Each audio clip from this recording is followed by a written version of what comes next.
Salam sejahtera Bapak Ibu Saudara-saudara yang dikasihi oleh Tuhan Yesus Kristus.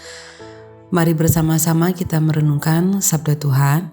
Hari ini kita akan belajar dari Keluaran 20 ayat 12. Firman Tuhan demikian. Hormatilah ayahmu dan ibumu supaya lanjut umurmu di tanah yang diberikan Tuhan Allahmu kepadamu. Saudara-saudara yang dikasihi Tuhan, banyak orang memahami perintah ini sebagai perintah yang ditujukan kepada generasi muda atau anak-anak agar mereka menghormati orang tua mereka. Namun sesungguhnya jika direnungkan secara mendalam, perintah ini bukan hanya untuk anak-anak atau untuk generasi muda. Perintah ini pun berlaku bagi para orang tua. 10 perintah Allah diberikan kepada bangsa Israel untuk menata kehidupan mereka.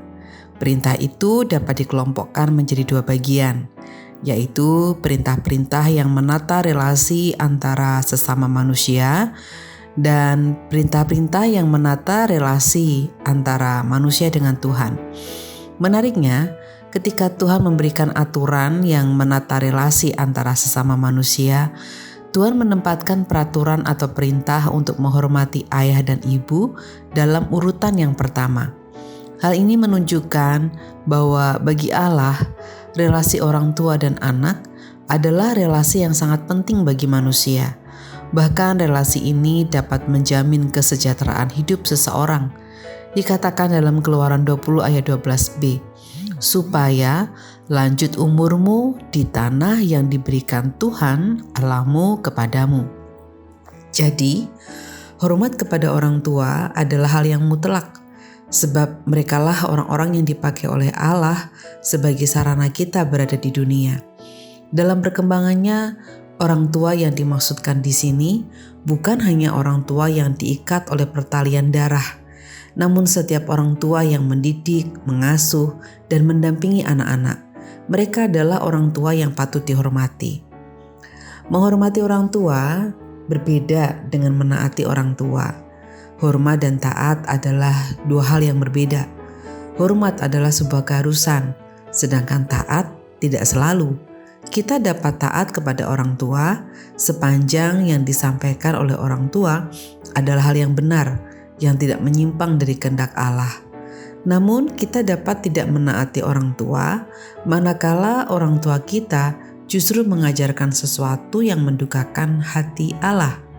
Nah, saudara-saudaraku, disitulah letak penting perintah hormatilah ayahmu dan ibumu. Perintah ini berarti setiap orang tua diminta untuk memiliki perilaku yang layak untuk mendapatkan rasa hormat dari anak-anak mereka. Perintah ini justru menuntut orang tua untuk lebih berhati-hati dalam berpikir, bertutur, menyampaikan pandangannya, mengajar anak-anaknya, dan dalam berperilaku dalam hidup sehari-hari, agar hidupnya terhormat sebagai orang tua dan layak untuk ditaati oleh generasi yang lebih muda. Semoga sebagai anak kita dapat sungguh-sungguh menghormati orang tua kita, dapat bersikap kritis atas orang tua kita, namun sebaliknya sebagai orang tua kita pun dapat menjalani sebuah kehidupan yang terhormat. Saudara-saudara yang dikasihi Tuhan, mari bersama kita bersatu di dalam doa. Allah Bapa kami yang Maha Kasih, kami bersyukur kepadamu untuk segala berkat yang telah Engkau berikan kepada kami, khususnya syukur untuk berkat keluarga yang Engkau berikan. Kami juga berdoa bagi setiap orang tua agar dapat hidup secara terhormat, berikan hikmat kebijaksanaan agar kami menjadi teladan bagi generasi yang lebih muda. Kami juga berdoa bagi saudara-saudara kami yang sekarang ini sedang berupaya mewujudkan harapan-harapan mereka. Juga bagi saudara kami yang sedang berduka. Kiranya Engkau memberkati kami semua sehingga kami mendapatkan penghiburan dan kekuatan dari Tuhan. Dalam Kristus Yesus kami berdoa. Amin.